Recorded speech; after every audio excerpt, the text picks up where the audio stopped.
அண்ணா ஒரு நிமிஷங்கண்ணா, அண்ணா ஒரு நிமிஷம். நீங்க என்னைய பாப்பீங்கண்ணா, வருங்காலத்தில் என்னை பாப்பீங்க. எதையும் மாற்றி பேசுவோன்னு அந்த அண்ணாமலை அல்ல, நீங்க பாப்பீங்க.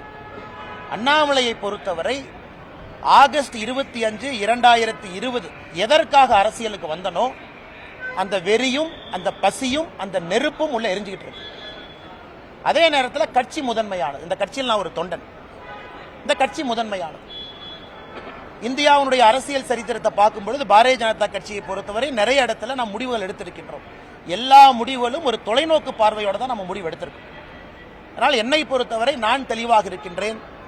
நான் ஏற்கனவே உங்களுக்கு நிறைய பேசிட்டேன் டெல்லியில். என்னால யாருக்கும் பிரச்சனை வராது. அதே நேரத்தில் மாத்தி மாத்தி பேசுறவன் அண்ணாமலை கிடையாது. அண்ணா போன வருஷம் அப்படி சொன்னீங்க, இந்த வருஷம் இப்படி சொன்னீங்க, 2025 ஜூன்ல அப்படி சொல்லுவீங்களா? என்னுடைய ஸ்டாண்ட் எப்பவுமே ஒண்ணுதாங்கண்ணா. தமிழ்நாடு முதன்மையா இருக்கணும், பாரதிய ஜனதா கட்சியினுடைய வளர்ச்சி இருக்கணும். அதுல என்னுடைய தனிப்பட்ட வளர்ச்சியோ இன்னொருடைய வளர்ச்சி முக்கியம் கிடையாது.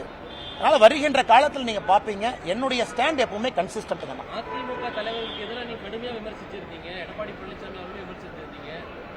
அந்த ஸ்டாண்ட் உறுதியா இருக்கீங்களா? ஒரு நிமிஷம். அதாவது யாரை பற்றியும் நான் கடுமையாக விமர்சிக்கல, கருத்துக்களை கருத்துக்களாக வைத்திருக்கின்றேன். அது சகோதரர் விஜய் அவர்களாக இருக்கட்டும், நம்முடைய மாண்புமிகு முதலமைச்சர் ஐயா ஸ்டாலின் அவர்களாக இருக்கட்டும். நான் இந்தியா ஃபுல்லா பிரச்சாரத்துக்கு போறேன்.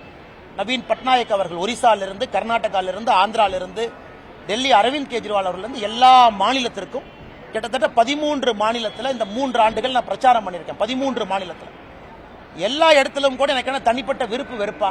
எனக்கும் அரவிந்த் கெஜ்ரிவால் அவர்களுக்கும் பங்காளி சண்டையா? கருத்துக்களை கருத்துக்களாக எதிர்கொண்டிருக்கின்றேன். கருத்துக்களை கதிர்களாக எதிர்கொள்ளணும். ஏன்னா ஐடியாலஜிக்கலி நம்ம ஸ்டாண்டு வேற வேற ஸ்டாண்டா இருக்கு. அது மாற்று வேறு மாநில அரசியலாக இருக்கட்டும், தமிழகத்தினுடைய அரசியலாக இருக்கட்டும், எங்களுடைய கருத்துக்களை சில இடத்துல வலிமையாக சொல்ல வேண்டி இருக்கு. அதுதான் பண்ணியிருக்கேன்.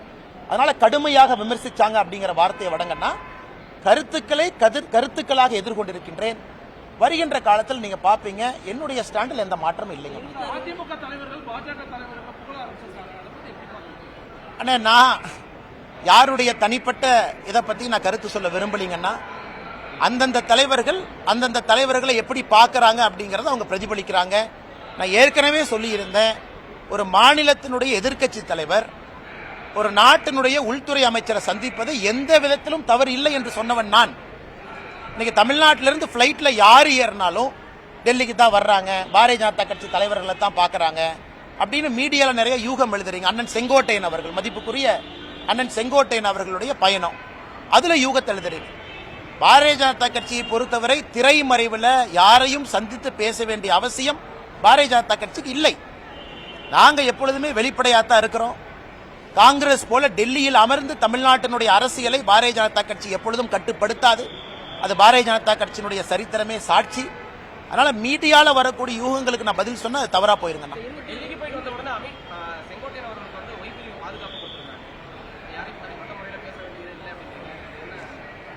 விஜய் அவர்களுக்கு பாதுகாப்பு இருக்கு. இன்னைக்கு விஜய் அவர்களுக்கு பாதுகாப்பு கொடுத்த காரணத்திற்காக இல்ல, அப்ப பாஜகவும் அதாவது மத்திய ஆளுகின்ற ஆட்சியும் விஜய் அவர்களுக்கும் ஒரு தனிப்பட்ட உடன்படிக்கை இருக்கா? இல்லை. அவர் பாரதிய ஜனதா கட்சியின் மீது ஆக்ரோஷமான கருத்துக்களை வைக்கிறாரு, பதிலுக்கு நாங்க வைக்கிறோம்.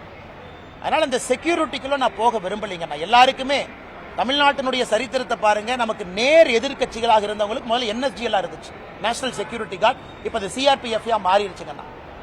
நம்மை பொறுத்தவரை மாநில அரசு ஒருத்தருக்கு செக்யூரிட்டி கொடுக்க தவறும் பொழுது மத்திய அரசு ஸ்டெப் இன் பண்றாங்க. அப்படித்தான் நான் பாக்குறேங்கண்ணா. மாநில அரசினுடைய ஸ்டேட் செக்யூரிட்டி கேட்டகரைசேஷன் கமிட்டின்னு ஒன்று இருக்கு. ஏடிஜி இன்ட் லா அண்ட் ஆர்டர்லாம் அதில் இருக்காங்க. அவர்கள் முறையாக கொடுக்கும் பொழுது அதுல எங்கேயுமே விருப்பு வெறுப்பு இருக்கக்கூடாதுன்னு நினைக்கிறோம். அதனால மத்திய அரசு யாராச்சும் ஒருத்தர் கொடுக்கறாங்க, அதுல ஒரு அரசியல் காரணம் அப்படின்னு யாராச்சும் கற்பிக்க நினைத்தால் அதை நான் இந்த நேரத்தில் மறுக்கிறேன்.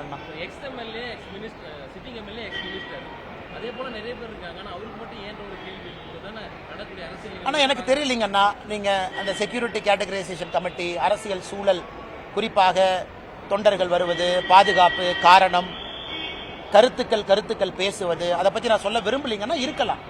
இன்டெலிஜென்ஸ் ஏஜென்சிஸ் என்ன பிக் பண்றாங்க, அந்த செக்யூரிட்டி கேட்டகரைசேஷன் கமிட்டியில் என்ன யோசிக்கிறாங்க, இதெல்லாம் கூட ஒரு காரணமா இருக்குங்கன்னா பட் நான் விஜய் அவர்களுக்கும் இதே தான் சொல்றேன், அண்ணன் செங்கோட்டையன் அவர்களுக்கு இதே தான் சொல்றேன். மாற்று கருத்து பேசக்கூடிய நண்பர்களுக்கும் நம்ம கொடுத்திருக்கிறோமே, அப்ப நமக்கும் விஜய் அவர்களுக்கும் உறவா? நிச்சயமா கிடையாது. அப்ப நமக்கும் செங்கோட்டையன் அண்ணனுக்கும் உறவா? நிச்சயமா கிடையாது. இது வந்து அந்த ரீதியில தான் நீங்க பார்க்கணுங்க. மேடம் மேடம் கேளுங்க மேடம். மேடம் மேடம் இன்னவே எல்லா அரசியல் கட்சிகளும் அவர்களுடைய நிலைப்பாட்டை தெரிவிச்சிட்டாங்கன்னா மக்களுக்கு அது ரொம்ப சௌரியமா போயிடும். சகோதரர் விஜய் அவர்களாக இருந்தாலும் கூட அரசியல் எதுக்கு வந்திருக்காங்க, யாரை எதிர்க்கிறாங்க, என்ன காரணத்திற்கு இங்கே அரசியல் பண்றாங்க, அந்த நிலைப்பாட்டை தெரிவிக்கணும். அதனால் சகோதரர் அவர்கள் நிலைப்பாட்டை, விஜய் அவர்கள் நிலைப்பாட்டை தெரிவிச்சுக்கிறாங்க, நான் வரவேற்கிறேன், நோ ப்ராப்ளம். இதுக்கு தான் அரசியல் வந்திருக்கேன். பட் நாங்க திமுகவையும் எதிர்க்கின்றோம், இப்படித்தான் எதிர்க்கிறோம். அதாவது திமுகவை எதிர்க்கும் பொழுது பாரதிய ஜனதா கட்சியினுடைய கொள்கையும் திமுக கொள்கையும் 1008 வித்தியாசம் இருக்கு. திமுக 2 மொழி, நாங்க 3 மொழி பேசுறோம். திமுக நீட்டு வேண்டாம், நாங்க நீட்டு வேண்டும் சொல்றோம். திமுக வக்ஃப் போர்டுக்கு எதிரி, நாங்க வக்ஃப் போர்டு வேணும்னு சொல்றோம். இது எதிர்ப்பு, இது எதிர்ப்பு, அதாவது கொள்கை ரீதியான எதிர்ப்பு. அதனால இன்னைக்கு மக்கள் அரசியல் கட்சிகளை பார்ப்பாங்க, வெறுமனே எதிர்க்கிறீங்களா, பேச்சுக்காக எதிர்க்கிறீங்களா, இல்ல எதிர்க்கிறீங்கன்னா உங்களுடைய கொள்கை அடிப்படையிலே மாறுபட்ட கொள்கையா, இது மக்கள் பார்ப்பாங்க. இன்னைக்கு பாரதிய ஜனதா கட்சியினுடைய எதிர்ப்பு என்பது அடிப்படையிலே மாறுபட்ட கொள்கையோடு திராவிட முன்னேற்ற கழகத்தை நாம் எதிர்த்துக் கொண்டிருக்கின்றோம். செய்திகளை உடனுக்குடன் தெரிந்து கொள்ள உடனே சப்ஸ்கிரைப் பண்ணுங்க.